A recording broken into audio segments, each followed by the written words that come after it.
Bienvenue sur Africa News 360, la voix d'une Afrique libre et souveraine.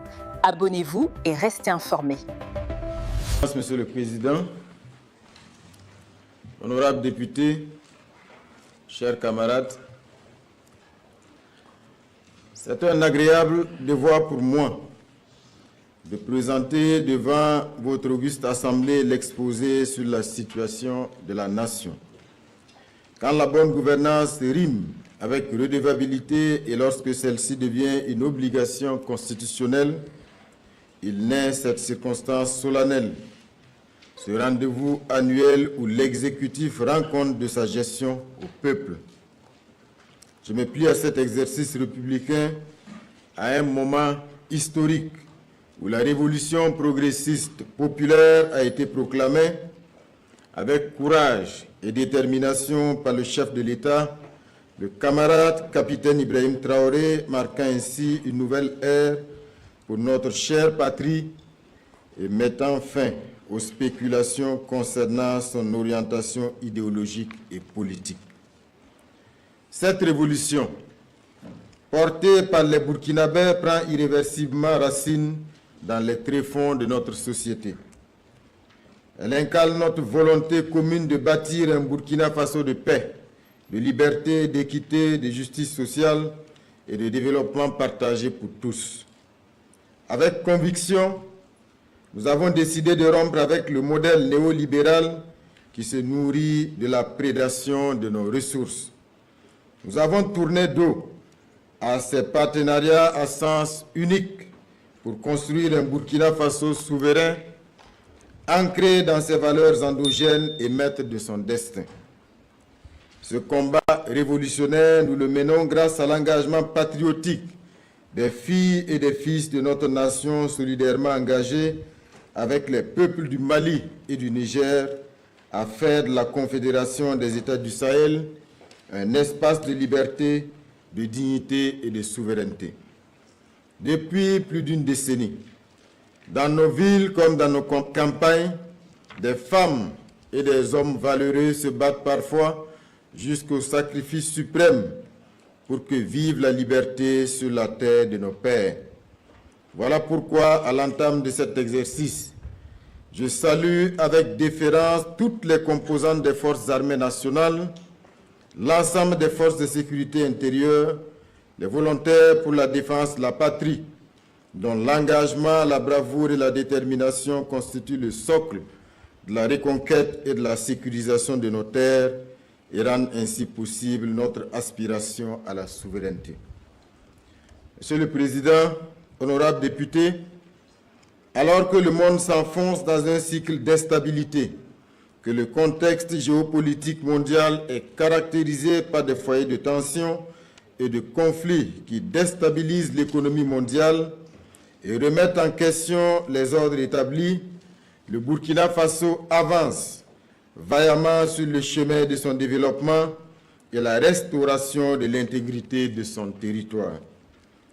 Le combat du camarade capitaine Ibrahim Traoré, chef de l'État, pour conscientiser le peuple burkinabé et le sortir de l'aliénation coloniale dégage des acquis perceptibles et incontestables dans tous les domaines. Monsieur le Président, honorables députés, à l'occasion de ma déclaration de politique générale, le 27 décembre 2024, j'engageais le gouvernement à apporter des réponses aux aspirations légitimes des Burkinabés. Sous le leadership et la détermination du camarade capitaine Ibrahim Traoré, chef de l'État, ces aspirations sont portées par une vision claire, celle de faire du Burkina Faso un pays souverain dans toutes les sphères de son existence. Le temps où l'on prenait le loisir d'attendre le protecteur, d'espérer le soutien du guide est révolu. Nous agissons maintenant par nous-mêmes et pour nous-mêmes, en bannissant tout mimétisme pour sortir des sentiers battus et canaliser nos énergies vers le renouveau burkinabé. En proclamant la révolution progressiste populaire et en prônant un modèle de développement endogène, le chef de l'État, le camarade capitaine Ibrahim Traoré, invite chaque citoyen à avoir un sens élevé du devoir envers notre chère patrie, le Burkina Faso.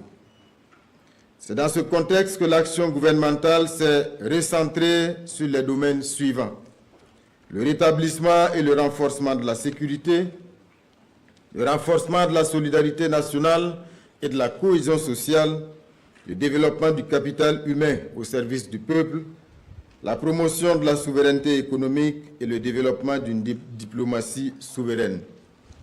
Monsieur le Président, la défense de la patrie s'impose comme le premier front de la révolution progressiste populaire.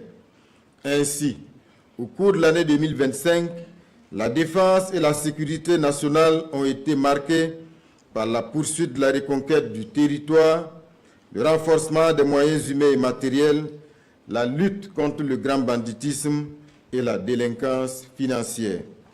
L'intensification des actions de reconquête à travers plusieurs opérations militaires emblématiques a permis de détruire plusieurs bastions terroristes et de mettre l'ennemi en déroute dans de nombreuses localités, favorisant ainsi le contrôle intégral de près de 74% du territoire.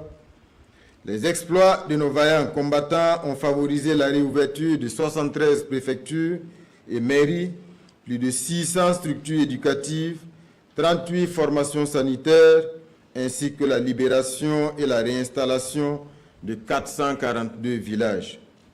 Au moment où nous nous plions à cet exercice, de nombreuses autres localités ont été reconquises et sont en cours de consolidation. Malgré la perfidie des terroristes et l'atrocité de leurs actions sur les paisibles populations, nos forces combattantes ont toujours agi avec professionnalisme et dans le strict respect de la vie humaine. Le renforcement des effectifs s'est poursuivi avec le recrutement et la formation de 16 000 militaires, tous profils confondus, 2 000 policiers et près de 15 000 VDP. Sur le plan de la formation militaire, nous avons abordé un tournant décisif. Désormais, nos cadres au niveau stratégique sont formés sur notre sol, selon notre propre doctrine de guerre enracinée dans nos réalités. Cette vision stratégique s'est matérialisée par l'ouverture de l'Institut d'enseignement militaire supérieur Tiefo Amoro et la création de l'Institut supérieur d'aéronautique de Bobo-Dioulasso. Cet institut se destine à assurer la formation de pilotes et de techniciens aéronautiques dans une approche civilo-militaire. Dans les semaines à venir, cette école de formation de pointe procédera au recrutement de sa première promotion d'élèves pilotes qui seront intégralement formés au Burkina Faso par des instructeurs burkinabés. Ces acquis ont été renforcés par une amélioration significative, tant quantitative que qualitative, des équipements militaires, acquis grâce à l'engagement patriotique et à la mobilisation exemplaire de l'ensemble du peuple burkinabé. C'est l'occasion pour moi de louer l'élan patriotique des dignes filles et fils de notre pays, ainsi que des amis du Burkina Faso qui ont adhéré fortement aux initiatives du gouvernement permettant de mobiliser en 2025 plus de 222 milliards de francs CFA au compte du Fonds de soutien patriotique contre 175 milliards en 2024. Depuis son lancement en 2022, cette initiative a permis de mobiliser plus de 496 milliards de francs CFA au profit de la défense nationale et des projets stratégiques. Par ailleurs, le gouvernement a accordé une attention particulière au renforcement des mécanismes d'accompagnement et de prise en charge sanitaire et psychosociale des combattants blessés et des personnes affectées par le terrorisme. À cet effet, il assure la prise en charge des orphelins, des pupilles de la nation et la formation des veuves aux activités génératrices de revenus. Honorables députés, les tournées effectuées dans les zones reconquises par les ministres et moi-même ont permis de constater la force morale, la solidarité et l'esprit de résistance des populations, véritables piliers de notre victoire collective. Le chef de l'État, lors de son message de Nouvel An à la nation, a fixé le cap en la matière. Il a souligné que les efforts de reconquête du territoire vont se poursuivre avec la montée en puissance des forces combattantes, la consolidation des zones reconquises, le développement d'une industrie de défense et le renforcement de partenariats stratégiques. Un accent particulier sera mis sur la réorganisation de la brigade des VDP, désormais portée au rang d'armée. Mesdames et messieurs, des réformes majeures ont été engagées pour le renforcement de la sécurité intérieure. Le maillage du territoire par les services de sécurité s'est traduit par la mise en œuvre de zones de compétence de la police nationale et de la gendarmerie nationale avec la suppression de 107 doublons de services de sécurité. Les efforts ont également conduit à l'opérationnalisation des commissariats de police de secteur, des commissariats de police mobiles, d'une brigade motorisée de sécurité et d'intervention, de 4 brigades anticriminalité et 14 compagnies républicaines de sécurité. Ces actions concrètes ont rendu effectif le rapprochement des services de sécurité aux populations. La création de la brigade Labal, avec l'opérationnalisation des brigades de Ouagadougou et de Bobo-Dioulasso, a contribué à améliorer le civisme, la discipline et l'ordre public. Dans une démarche d'innovation technologique face aux défis de la sécurité intérieure, une plateforme nationale de signalement en ligne des actes de cybercriminalité a été mise en place, ainsi qu'un dispositif de constat d'accident par drone. La modernisation très prochaine du système de contrôle routier par le dispositif de e-contravention et de vidéocontrevention permettra non seulement d'améliorer la sécurité routière et le recouvrement des amendes forfaitaires, mais contribuera aussi à limiter l'occurrence des actes de corruption. Monsieur le Président, la lutte contre le grand banditisme s'est poursuivie sans relâche, avec plus de 98 000 patrouilles de sécurisation menées par les FDS, notamment dans les bandes frontalières et dans les zones à fort défi sécuritaire. Ces opérations ont permis la consolidation des zones reconquises et la sécurisation des personnes réinstallées. Le démantèlement des réseaux criminels par l'interpellation de plusieurs individus et la saisie de milliers de motocyclettes, de quantités importantes de carburant, de stupéfiants et de numéraires. Monsieur le Président, en 2025, notre peuple a une fois de plus démontré la force de sa solidarité et sa capacité exceptionnelle de résilience. Malgré les difficultés, des Burkinabés ont accompagné et encouragé leurs frères et sœurs déplacés internes afin de satisfaire leurs besoins essentiels dans la dignité. Ainsi, plus de 22 000 tonnes de vivres et plus de 290 tonnes de médicaments ont été acheminés dans les zones à défi sécuritaire. Près de 59 000 ménages déplacés internes, y compris les retournés, ont bénéficié d'articles ménagers essentiels. Plus de 18 000 ménages ont reçu des abris d'urgence.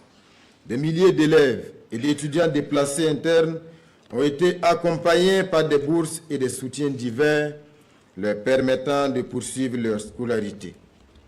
Dans la dynamique d'encourager le retour des populations dans les localités d'origine, désormais libérées et sécurisées, le gouvernement a renforcé les actions de relèvement et de soutien à la réinstallation.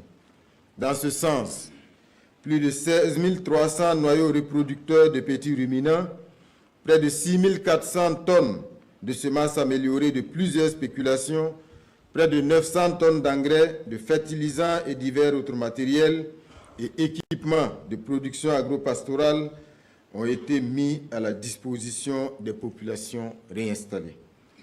Au 31 décembre 2025, les efforts conjugués des différentes parties prenantes ont permis le retour et la réinstallation de 1 160 935 personnes réparties dans 871 localités d'origine.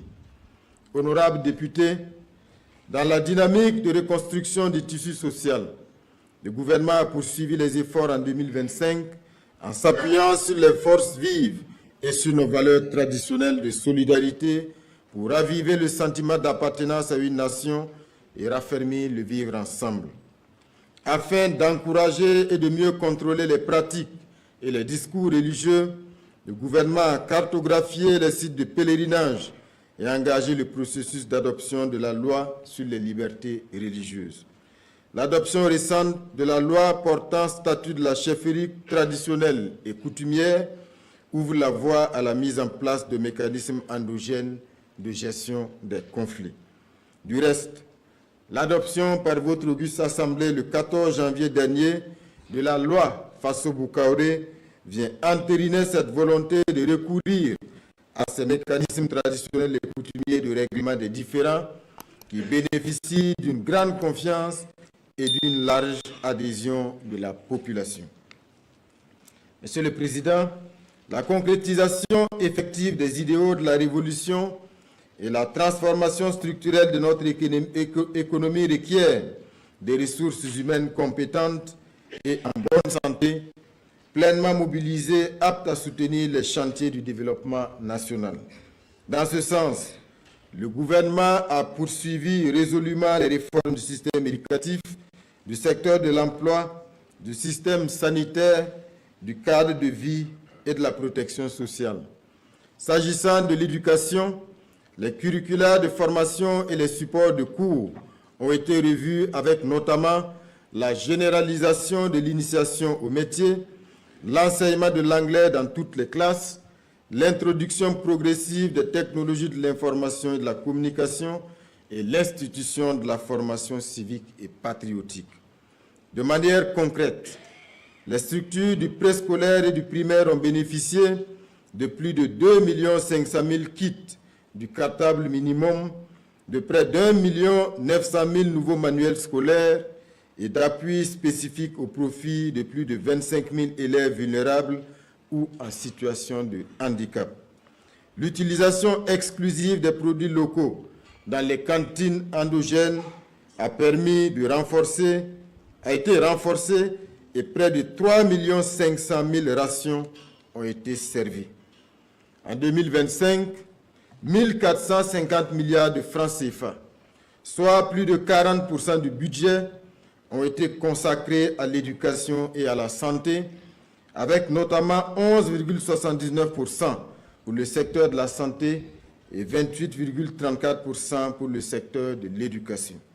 Ces investissements énormes, consentis d'année en année dans le capital humain, vont permettre à notre pays d'améliorer la santé des populations, d'acquérir de nouvelles compétences, de booster sa productivité, l'innovation et sa croissance économique et de préparer sa jeunesse aux emplois plus qualifiés.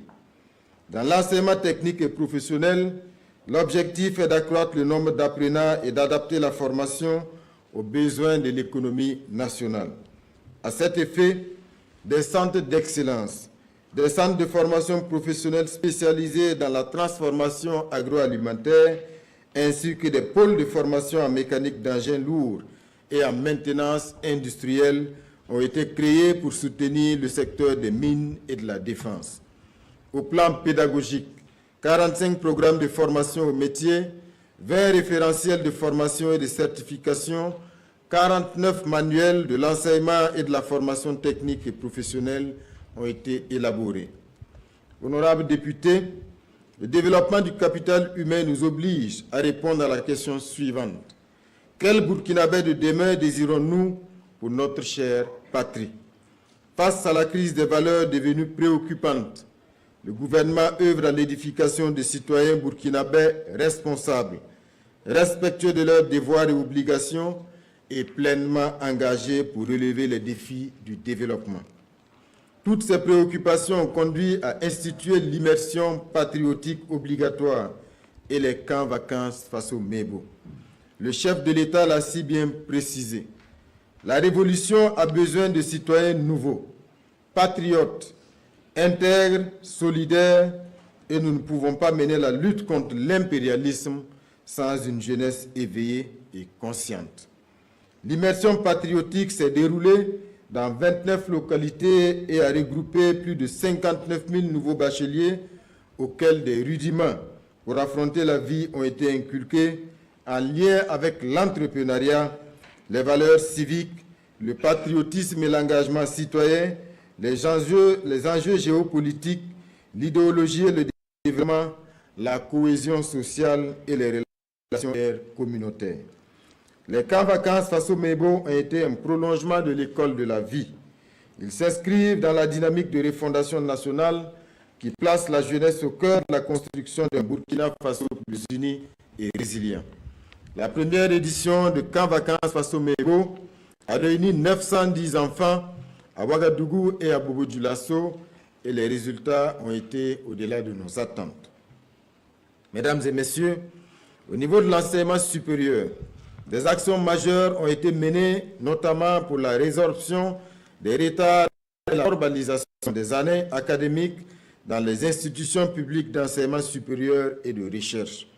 À ce jour, les années académiques ont été normalisées pour 92,52% des filières.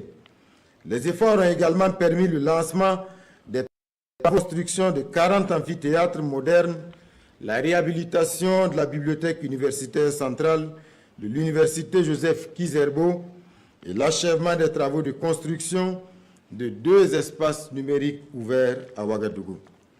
La dématérialisation complète des procédures d'orientation et d'inscription des nouveaux bacheliers, la mise en place de la Banque nationale de gènes phytogénétiques, l'adoption de la carte universitaire, la réforme du cahier des charges des institutions privées d'enseignement supérieur et l'institution de l'examen classant national en sciences de la santé et de l'examen probatoire constituent des avancées notables enregistrées qui permettront d'améliorer durablement l'offre et la qualité de l'enseignement supérieur. Monsieur le Président, en ce qui concerne l'accroissement de l'offre sanitaire, l'opérationnalisation du nouveau centre hospitalier universitaire de Pala et du centre de radiothérapie à Bobo-Dioulasso ont été des faits majeurs en 2025. Dans le cadre de l'initiative présidentielle pour la santé, 25 centres de santé et de promotion sociale ont été transformés en centres communaux et les travaux de construction de 5 services d'anesthésie-réanimation ont été lancés. S'agissant du renforcement de la ressource humaine, le plan 1000x5 a permis le recrutement de plus de 2000 paramédicaux et de plus de 1700 médecins généralistes pour la spécialisation dans 53 spécialités médico-chirurgicales, 171 pharmaciens dans 16 spécialités pharmaceutiques et 40 chirurgiens dentistes dans 15 spécialités de chirurgie dentaire. À terme, ce plan va permettre de renforcer la disponibilité des ressources humaines spécialisées dans les structures de soins nationales. Le gouvernement a également poursuivi les efforts de renforcement des plateaux techniques des hôpitaux permettant la réalisation d'actes chirurgicaux de pointe tels que la transplantation rénale pour la première fois. Aussi, le centre d'hémodialyse du centre hospitalier régional de Gawa a été inauguré. Les services d'aide médicale d'urgence de Ouagadougou et de Bobo-Dioulasso sont fonctionnels, permettant de renforcer la prise en charge urgente des populations avec réduction des risques de décès.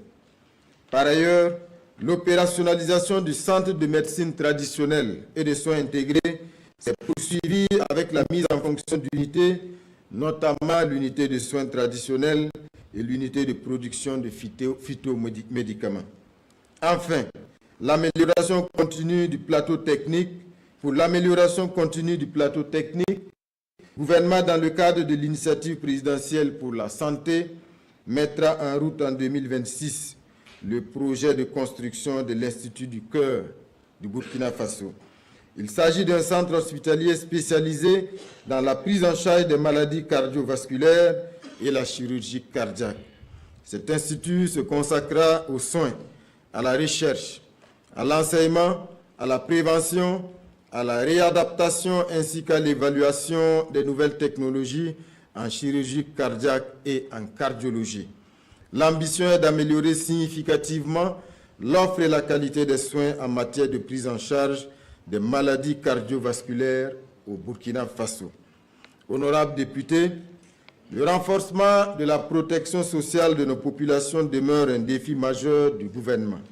À cet égard, des actions ont été mises en œuvre en faveur des populations vulnérables, notamment l'octroi des bourses scolaires aux orphelins des pensionnés de la CARFO et de la CNSS, le financement de 102 projets au profit des travailleurs déflattés et retraités et près de 175 000 personnes immatriculées au régime d'assurance maladie universelle, dont 31 441 bénéficieront des prestations de la première phase dès ce premier trimestre 2026. L'amélioration de l'administration publique au service du peuple a nécessité le recrutement de 10 150 nouveaux agents. Pour améliorer l'efficacité du service public et mieux maîtriser les effectifs, le gouvernement a instauré des contrôles de présence, adopté une clause prioritaire de servir l'État et procédé à la description des postes de travail dans la plupart des ministères. S'agissant de la modernisation de l'administration et des conditions de travail, le gouvernement a transmis à votre auguste Assemblée un projet de loi sur la révision du Code de travail, fruit de la concertation avec les partenaires sociaux.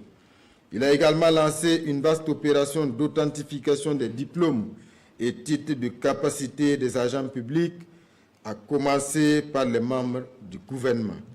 Cette opération, désormais instituée, permettra de crédibiliser les diplômes et titres de capacité délivrés au Burkina Faso. Enfin, la commission de régulation des dysfonctionnements, qui a été opérationnalisée au cours de l'année 2025, a produit le premier diagnostic exhaustif en cartographiant plus de 4 400 dysfonctionnements jugés critiques dans 27 ministères et institutions. En 2026, le gouvernement apportera des plans de réponse à ces dysfonctionnements qui nuisent à la qualité des services au peuple. Mesdames et messieurs, les réformes dans le domaine de la justice ont été approfondies avec l'adoption du Code des personnes et de la famille, du Code pénal, du Code de procédure pénale et de la loi portant organisation judiciaire en vue d'adapter la justice à nos réalités socio-culturelles et de la rapprocher du citoyen. En outre, en application de la loi sur le travail d'intérêt général, l'application de la loi sur le travail d'intérêt général a permis le placement de 6 406 détenus, réduisant ainsi la surpopulation carcérale de 7,96% et contribuant à la réalisation d'activités d'intérêt communautaire. Sur le plan de l'accessibilité financière de la justice, l'assistance judiciaire a été accordée à 1806 personnes vulnérables ou indigentes, dont 429 femmes et 35 mineurs. En matière d'accès à la justice, l'opération Casier vide a permis de juger plus de 8000 dossiers correctionnels en seulement 55 jours, dépassant largement la moyenne annuelle de 7000 dossiers. La digitalisation des procédures judiciaires se poursuit avec le développement de nouvelles plateformes en 2026. Honorables députés, quel modèle de développement économique devons-nous inventer pour nous-mêmes? C'est la question qu'il faut se poser aujourd'hui après l'échec de l'économie néolibérale qui nous a été imposée depuis plus de 4 décennies. La rhétorique néolibérale a consisté à nous faire croire que l'État ne doit pas s'immiscer dans les questions de développement et que la production des biens et services est le fait unique du secteur privé. Cette rhétorique nous a conduit à privatiser les entreprises publiques, à supprimer certaines subventions et à instaurer de l'austérité budgétaire, à contribuer à déstructurer le secteur productif public. Pour qu'un État puisse jouer pleinement le rôle régalien qui est le sien, il lui faut une souveraineté sur les leviers fondamentaux de son développement. Nous sommes sur cette voie et nous y parviendrons ensemble avec le peuple burkinabé engagé. Aujourd'hui, je peux vous rassurer que l'économie nationale demeure solide et résiliente. faisant face avec détermination aux contraintes internes et aux chocs externes. Mesdames et messieurs, l'agriculture constitue le socle vital de notre économie et l'un des piliers majeurs de notre combat pour la souveraineté nationale. Cette orientation stratégique est portée par l'offensive agro-pastorale et halieutique et par l'initiative présidentielle pour la production agricole et l'autosuffisance alimentaire. La campagne agro-pastorale 2025-2026 a enregistré une production céréalière nationale estimée à plus de 7 millions de tonnes, portant le taux de couverture des besoins céréaliers à 126,6%, un niveau excédentaire historique pour notre pays. La production de riz s'est établie à plus d'1 million de tonnes, représentant une hausse de 49,34% par rapport à la campagne 2024-2025. Ces résultats tangibles sont le fruit de l'aménagement et de la réhabilitation de plus de 35 000 hectares de périmètres irrigués et de bas-fonds, du labour gratuit ou à prix subventionné de plus de 51 000 hectares, d'un encadrement renforcé des producteurs, de la subvention de près de 70 000 tonnes d'engrais, ainsi que la diffusion de plus de 12 000 tonnes de semences améliorées. En 2025, les efforts se sont poursuivis pour le renforcement de l'élevage et la production halieutique. À ce titre, plus de 8 000 tonnes d'aliments concentrés ont été produites et mises à la disposition des acteurs du secteur.